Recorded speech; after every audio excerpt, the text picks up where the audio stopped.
All of you look at this picture. How beautiful it is. എത്ര മനോഹരമായ ദൃശ്യം അല്ലേ? ഈ ചിത്രത്തിലെ ബ്യൂട്ടി എന്ന കൺസെപ്റ്റിനെ കുറിച്ച് നാം ചിന്തിക്കുകയാണെങ്കിൽ എനിക്ക് ഈ ചിത്രം വളരെ മനോഹരമായി തോന്നാമെങ്കിലും മറ്റൊരാൾക്ക് ഇത് അത്ര തന്നെ മനോഹരമായി തോന്നണമെന്നില്ല. അതായത് ബ്യൂട്ടി എന്നത് സബ്ജക്റ്റീവാണ്. ഇനി ഈ ചിത്രത്തിൽ കാണുന്ന രണ്ട് പെൺകുട്ടികളിൽ ആരാണ് സുന്ദരി എന്ന് ചോദിച്ചാൽ പലർക്കും പല ഉത്തരമായിരിക്കും. ചിലർക്ക് ആ വെളുത്ത പെൺകുട്ടിയാണെങ്കിൽ മറ്റു ചിലർക്ക് കറുത്ത പെൺകുട്ടിയായിരിക്കും. അതായത് ബ്യൂട്ടി എന്നതിൻ്റെ അളവുകോൽ എന്താണ്? How can you measure beauty? നമുക്കെങ്ങനെ ബ്യൂട്ടി മെഷർ ചെയ്യാൻ സാധിക്കും? ബ്യൂട്ടി എന്നത് അത് കാണുന്ന കാഴ്ചക്കാരിൽ അതിൻ്റെ ആസാധ്യത ഏറിയും കുറഞ്ഞുമിരിക്കും. എന്നാൽ ഈ ചിത്രത്തിൽ കാണുന്ന കല്ലുകളിൽ ഏതാണ് കൂടുതൽ മാസ് ഉള്ളത്, ഭാരമുള്ളത് എന്ന് ചോദിച്ചാൽ വളരെ കൃത്യമായി പറയാനായിട്ട് നമുക്ക് സാധിക്കും. കാഴ്ചയിൽ ആ വലിപ്പമേറിയ കല്ലാണ് മാസ് കൂടുതൽ എന്ന് തോന്നാമെങ്കിലും ഒരുപക്ഷെ അങ്ങനെ ആയിക്കൊള്ളണം നിർബന്ധമില്ല. ഇങ്ങനെയുള്ള അവസരങ്ങളിൽ നാം എന്താണ് ചെയ്യുന്നത്? അതെ, നാം ആ രണ്ട് കല്ലിൻ്റെയും മാസ് മെഷർ ചെയ്യും. അങ്ങനെ മെഷർ ചെയ്തപ്പോൾ ആദ്യത്തെ കല്ലിന് 5 കിലോഗ്രാം എന്നും രണ്ടാമത്തെ കല്ലിന് 3 കിലോഗ്രാം എന്നും കിട്ടിയെങ്കിൽ നമുക്ക് വളരെ കൃത്യമായി പറയാൻ സാധിക്കും 5 കിലോഗ്രാം മാസ് കിട്ടിയ, അതായത് മെഷർ ചെയ്തപ്പോൾ നമുക്ക് കിട്ടിയ കല്ലിനാണ് ഭാരം കൂടുതൽ എന്ന്. അതുപോലെ തന്നെ ചിത്രത്തിൽ വലുപ്പം കൂടിയതും വലുപ്പം കുറഞ്ഞതുമായ ക്യാൻഡിൽസ് നമുക്ക് കാണാനായിട്ട് സാധിക്കും. ഇതിൽ കാഴ്ചയിൽ ഒറ്റ നോട്ടത്തിൽ തന്നെ ഷോർട്ട് ക്യാൻഡിൽസ് ആയി ഈ 4 തോന്നാമെങ്കിലും അങ്ങനെ ആവണം നിർബന്ധമില്ല. കാരണം അത് വളരെ ദൂരെയുള്ള ക്യാൻഡിൽസിൻ്റെ ഫോട്ടോസ് എടുത്തതാണെങ്കിലോ, അപ്പോൾ നാം എന്ത് ചെയ്യും? അതെ, നാം ഈ ക്യാൻഡിൽസിൻ്റെ എല്ലാം ലെങ്ത് മെഷർ ചെയ്യും. അങ്ങനെ മെഷർ ചെയ്യുമ്പോൾ വളരെ കൃത്യമായി നമുക്ക് പറയാൻ സാധിക്കും ഇതിൽ ലോങ് ആയിട്ടുള്ള ക്യാൻഡിൽസ് ഏതാണ്, ഷോർട്ട് ക്യാൻഡിൽസ് ഏതാണ് എന്ന്.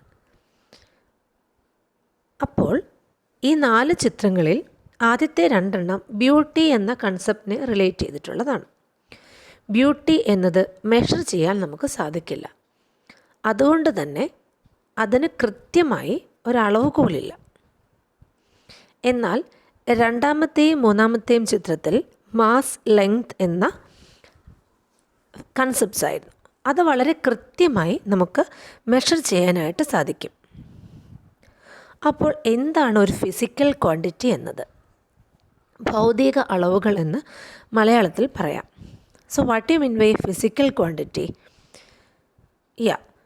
Any quantity that can be measured or can be expressed in terms of numerical values is called a physical quantity. നാം നേരത്തെ കണ്ടതുപോലെ മാസ്, ലെങ്ത് വളരെ കൃത്യമായി നാം മെഷർ ചെയ്യുകയും അത് നാം ഒരു ന്യൂമറിക്കൽ വാല്യൂവിൽ എക്സ്പ്രസ് ചെയ്യുകയും ചെയ്തു. കല്ലിൻ്റെ മാസ് നാം 5 കിലോഗ്രാം, 3 കിലോഗ്രാം, 1 കിലോഗ്രാം എന്നൊക്കെ പറയുമ്പോൾ അതിൻ്റെ ഏകദേശം അളവ് നമ്മുടെ മനസ്സിൽ വരും. അതുപോലെ തന്നെ 1 മീറ്റർ ലെങ്ത്തുള്ള ഒരു തുണി, 5 സെൻറ്റിമീറ്റർ ലെങ്ത്തുള്ള സ്കെയിൽ, ഇങ്ങനെ പറയുമ്പോൾ വളരെ കൃത്യമായി അതിൻ്റെ മെഷർമെൻറ്റ് നമ്മുടെ മനസ്സിൽ വരും. ഇങ്ങനെ കൃത്യമായി അളക്കാനും അത് ഏതെങ്കിലും ഒരു ന്യൂമറിക്കൽ വാല്യൂ വെച്ച് എക്സ്പ്രസ് ചെയ്യാനും പറ്റുന്ന തരം ക്വാണ്ടിറ്റീസിനെയാണ് നാം ഫിസിക്കൽ ക്വാണ്ടിറ്റീസ് എന്ന് വിളിക്കുന്നത്. Mass, length, time, velocity, acceleration, momentum, temperature, resistance, electric current പോലെ ഒട്ടനവധി ഫിസിക്കൽ ക്വാണ്ടിറ്റീസ് നമുക്ക് പരിചിതമായുണ്ട്.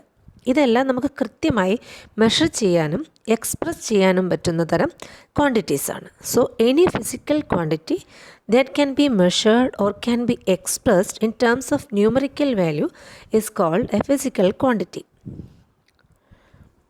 There are 2 types of physical quantities: fundamental quantities and derived quantities. നമുക്കറിയാം മാസ്, ലെങ്ത്, ടൈം എന്നീ ക്വാണ്ടിറ്റീസിനെ നമുക്ക് വീണ്ടും ചെറിയ യൂണിറ്റ്സ് ആയിട്ട് സ്പ്ലിറ്റ് ചെയ്യാൻ സാധിക്കില്ല. മാസ് എന്ന് പറയുന്നത് 5 കിലോഗ്രാം, 2 കിലോഗ്രാം, ഇതെല്ലാം അതിൽ ഏത് വസ്തുവാണോ നാം മെഷർ ചെയ്യുന്നത് അതിലടങ്ങിയിരിക്കുന്ന പദാർത്ഥത്തിൻ്റെ മൊത്തം അളവാണ്. ലെങ്ത്, ടൈം, ഈ കൺസെപ്റ്റെല്ലാം നമുക്കറിയാം. ഈ 3 ക്വാണ്ടിറ്റീസും ഒരിക്കലും നമുക്ക് അതിൻ്റെ ചെറിയ ക്വാണ്ടിറ്റീസായിട്ട് അല്ലെങ്കിൽ സബ് ക്വാണ്ടിറ്റീസായിട്ട് ഡിവൈഡ് ചെയ്യാനായിട്ട് സാധിക്കില്ല. എന്നാൽ വോളിയം നമുക്കറിയാം, length into breadth into height. ഇതാണ് വോളിയം എന്നതിൻ്റെ ഇക്വേഷൻ. അല്ലെങ്കിൽ വോളിയം നാം കണ്ടുപിടിക്കുന്നത്, ഫോർ എക്സാമ്പിൾ, നമ്മുടെ കയ്യിൽ റെക്റ്റാങ്കുലർ ഷേപ്പുള്ള ഒരു ഒബ്ജക്റ്റ് ഉണ്ട് എങ്കിൽ അതിൽ എത്ര വെള്ളം കൊള്ളും എന്ന് നാം കണ്ടുപിടിക്കുക. അതായത് അതിൻ്റെ വോളിയം നാം കണ്ടുപിടിക്കുക. എങ്ങനെയാണ് നമുക്ക് അതിൻ്റെ വോളിയം കണ്ടുപിടിക്കാൻ സാധിക്കുന്നത്? അതിൻ്റെ ലെങ്ത്, ബ്രെഡ്ത്ത്, തിക്നെസ് നാം മെഷർ ചെയ്യുകയും അത് 3 മൾട്ടിപ്ലൈ ചെയ്യുകയും ചെയ്യുമ്പോൾ ആ റെക്റ്റാങ്കുലർ ഷേപ്പ് ഒബ്ജക്റ്റിൽ ഇൻക്ലൂഡ് ചെയ്യാൻ പറ്റുന്ന വാട്ടറിൻ്റെ ടോട്ടൽ വോളിയം നമുക്ക് കണ്ടുപിടിക്കാൻ സാധിക്കും. അതുപോലെ ഏരിയ നമുക്കറിയാം, ലെങ്ത് ഇൻറ്റു ബ്രെഡ്ത്ത്. ഈ ലെങ്ത്, ബ്രെഡ്ത്ത്, ഹൈറ്റ് എന്താണ്? അതൊരു തരം ലെങ്ത്താണ് അല്ലേ? Then velocity is equal to displacement divide by time.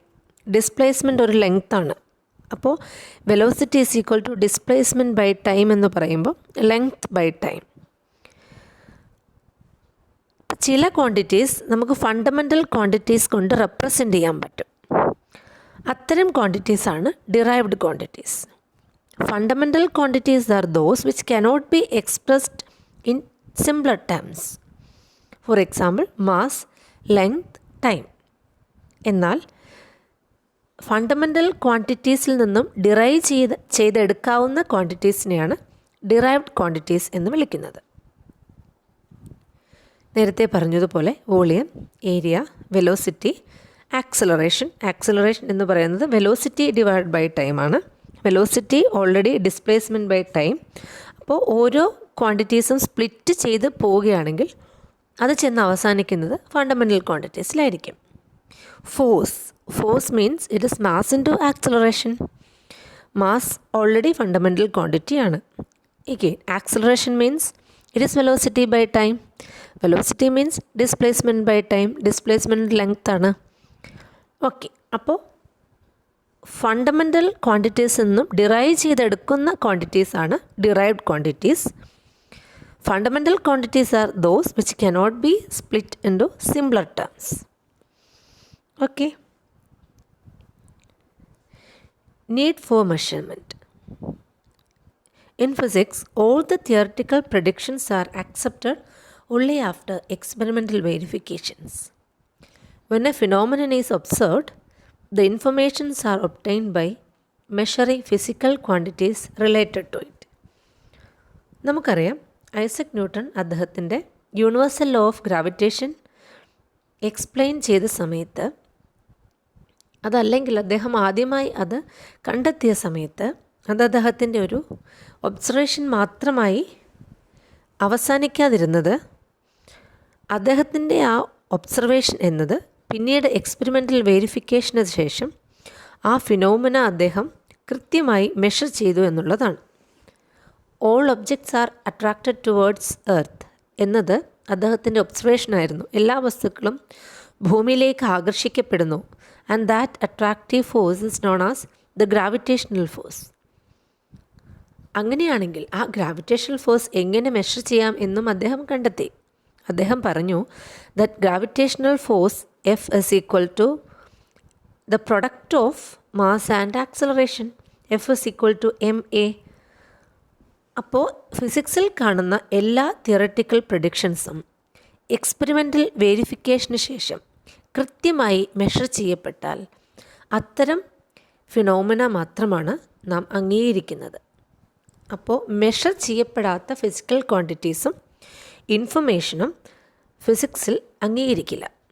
അതുകൊണ്ട് തന്നെ മെഷർമെൻ്റ് എന്നത് ഫിസിക്സിൽ വളരെ ഇമ്പോർട്ടൻ്റ് ആണ്.